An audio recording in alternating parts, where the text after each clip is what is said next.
观众朋友好，这里是大时局，我是小玉。中国经济回暖的口号喊得震天响，但真正的现场画面却让人越看越冷。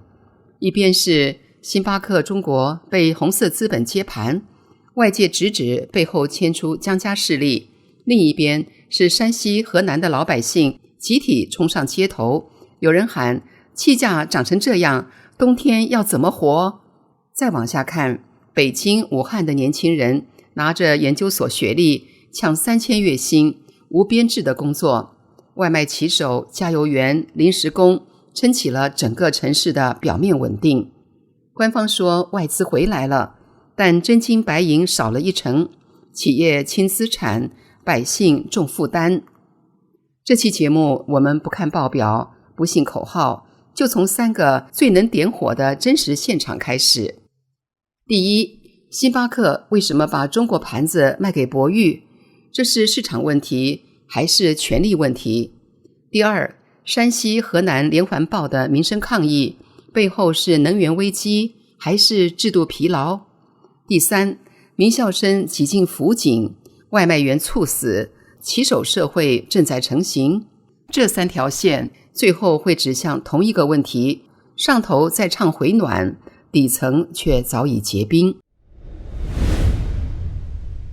说回第一个现场，星巴克这家象征中产梦的咖啡品牌现在也撑不住了。为了止血，他把中国业务直接卖给了红色资本博裕。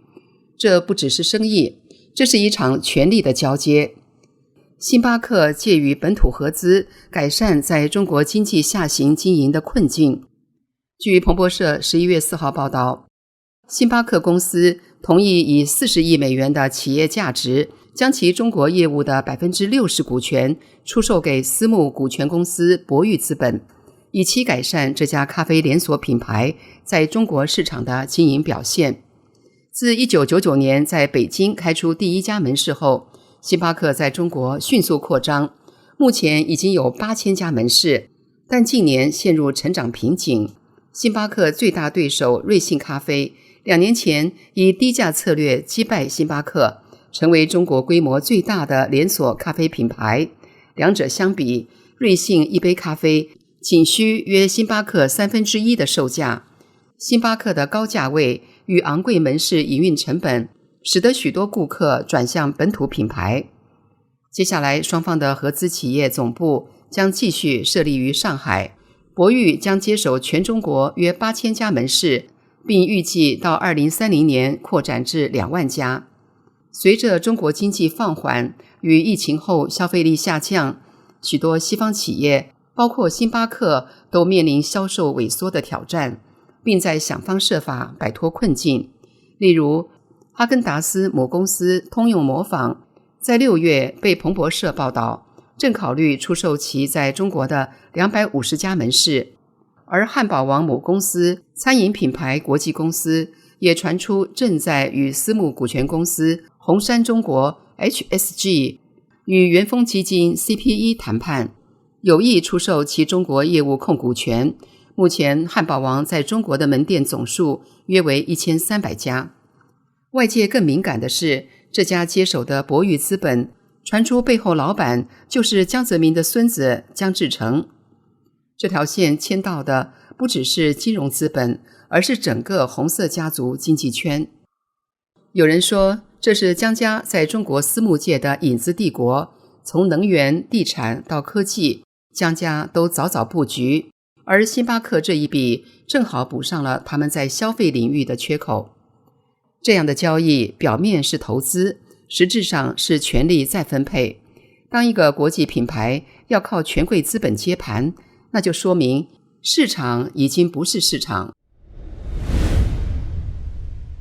接着我们来看第2个现场，这一次不在金融圈，也不在高层会议室，而是在山西、河南的街头。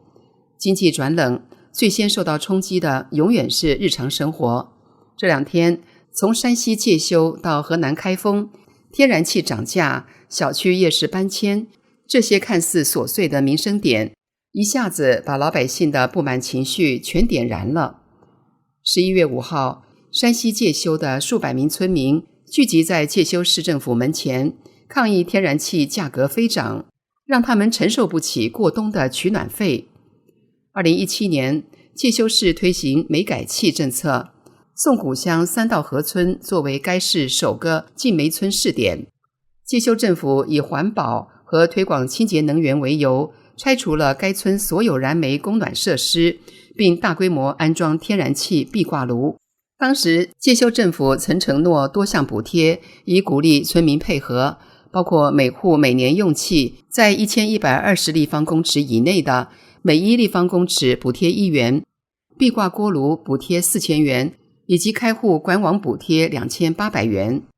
村民曾计算，在有补贴的情况下，使用天然气取暖成本低于传统燃煤。然而，由于天然气价格的突然上涨，村民发现他们已经承受不起冬季取暖费用。2025年10月22号，介休市发展和改革局与介休市住房和城乡建设局联合发布文件，将居民用管道天然气销售价格从每立方公尺 2.61 元上调至 2.97 元，并相应调整阶梯价格，最高达到 4.45 元，涨幅远超村民的承受能力。一名村民在社交媒体上哭诉，三道河老百姓活不下去了，过冬取暖成了大问题，根本不敢开天然气。另有村民表示，去年冬季取暖支出就高达5000元，形容收费如无底洞。部分村民要求取消禁煤令，改用价格相对便宜的燃煤集中供暖。10月3号，村民曾前往乡政府抗议，但未获回应。在同省其他城市，居民管道气上调也零星出现，例如太原市年内的天然气价格调整，更强化了介休村民的价格预期与焦虑。据大纪元报道，11月4号，河南开封化肥厂俱乐部附近，居民把木板、三轮车、塑胶桶摆成临时路障，轮椅上的老人也坐到了马路中央。居民张先生告诉记者，他们在这里住了10多年，这一片的居民以老年人为主，晚上都需要安静休息。夜市若搬来，噪音、灯光、停车等问题都会造成困扰。商丘城市规划学者黄教授表示，夜市是一种公共空间形态，若迁址靠近住宅区，应提前公示，征询居民意见，并评估噪音与交通影响，缺乏透明决策，容易激化民怨。10月28号晚间，安徽省合肥包河区金鱼大官府小区外聚集了数百名居民。居民表示，不满政府计划将大型五金市场搬迁至小镇附近，担心影响居住环境，遂在社区周边游行抗议。居委会报警后，当局出动上百名特警到场，驱散聚集的居民。北京舆情研究学者赵先生对此指出，此类民生事件若处理不当，往往会在社交媒体上迅速扩散，形成政策资讯真空期与居民焦虑期重叠的舆论爆点。他表示，官方若延迟回应，居民的合理诉求可能被误读为群体对抗。而在另一个层面，真正能反映中国经济冷到骨头里的，不是气价，也不是夜市，而是年轻人的就业现场。中共四中全会刚结束，北京还在喊就业稳定，可现实却是一场集体降温。这一代年轻人不是没工作，而是越来越掉价。近日，武汉汉江大学校招会现场，必胜客招聘服务员，月薪2000到3000元。另一名武汉网友称，人力资源人员对他说，武汉不缺本科生，我们公司研究生也就4000元月薪，而且大家都挤破头要来。该网友哀叹，我20多年书白读了。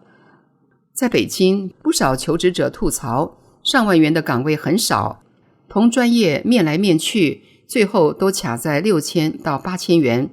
就连研究生起薪也逐步回到4000元上下的现实区间。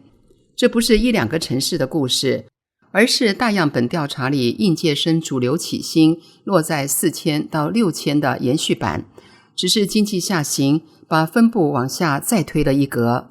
宏观上，16到24岁城镇青年失业率在今年多次站上 16% 到 18% 的高位区间。官方数据数月起伏，但高位徘徊的轮廓没变。这个百分比背后是一批又一批的履历从白天投到黑夜，最后落在更低的薪资带、更弱的保障上。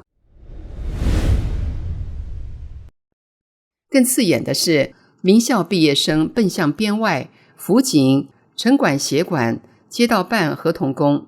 社交平台上流传一份北京公安公布11月拟招聘辅警名单，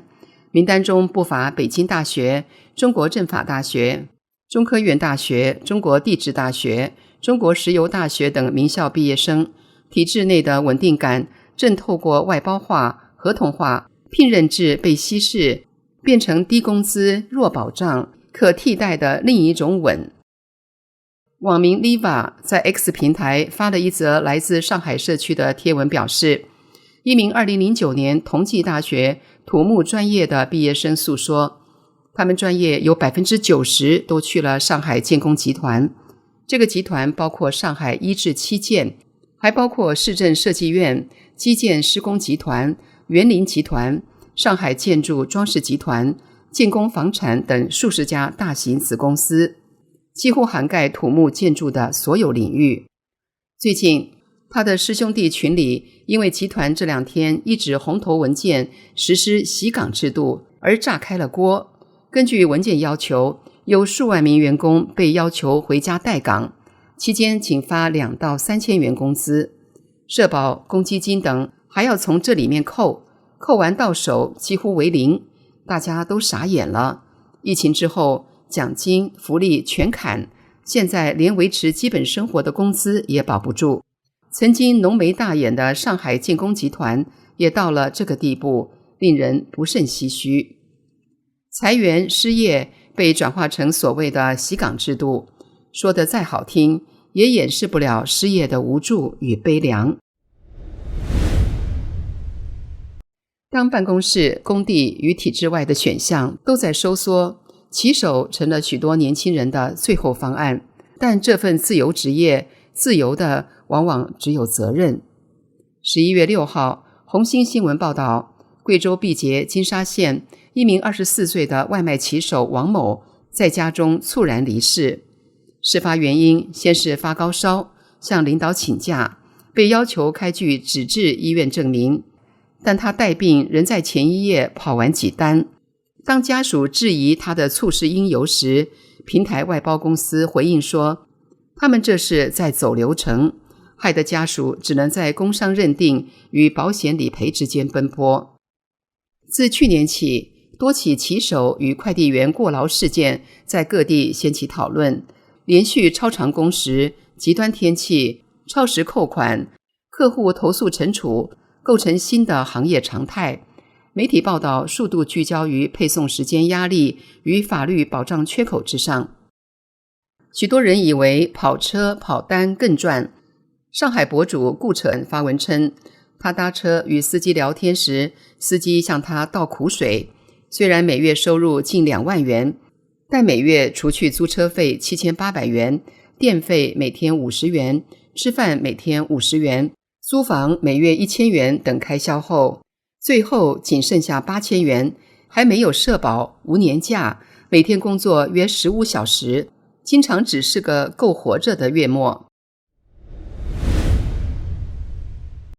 另一头，有一些国企系统的基层岗位，劳动故事也让人难堪。李老师不是你老师发帖表示，11月4号，安徽一位博主发布影片，称国企加油站的工作像奴隶一样。博主表示，加油站实行上班24小时休24小时，甚至上班48小时休24小时的班制，一个月工资却只有2000多元，不仅要加油卖货，还要打扫卫生、检查设备，有时通宵工作后还得坚持到早上9点才能下班。博主指出，自己作为加油员，还被强制要求完成非油品项目的销售指标，完不成就得自掏腰包补差额，甚至被罚款。忙不过来时稍慢一点，客户投诉就要被扣200元工资。留言区不少网友表示，他们在加油站的经历几乎一模一样。这种全能型打工与绩效指标反向转嫁，正把基层服务业变成一个低工资、高压力、低确定性的黑箱。你会发现，这几个看似无关的现场，星巴克被卖、气价抗议、夜市堵路、年轻人送外卖，其实都在说同一件事：经济不是数字，而是温度。当统计报表还在唱回暖，街头的空气其实早就开始结冰。外资的钱变薄了，企业的信心在退场，年轻人的梦想被压成生活成本，而政府还在讲稳定与信心。一个社会的危机不是崩盘那天才开始，而是当人们开始不再相信会变好的那一刻。这样的中国，像是一栋外墙粉刷一新的大楼，而里面却已渗水、裂缝、起霉。这不是回暖，这是发烧，而且没有医生，也没有人敢量体温。这里是大时局，感谢您的陪伴与思考，请订阅、分享并打开小铃铛，一起在动荡中坚守真相，在黑暗中点燃希望。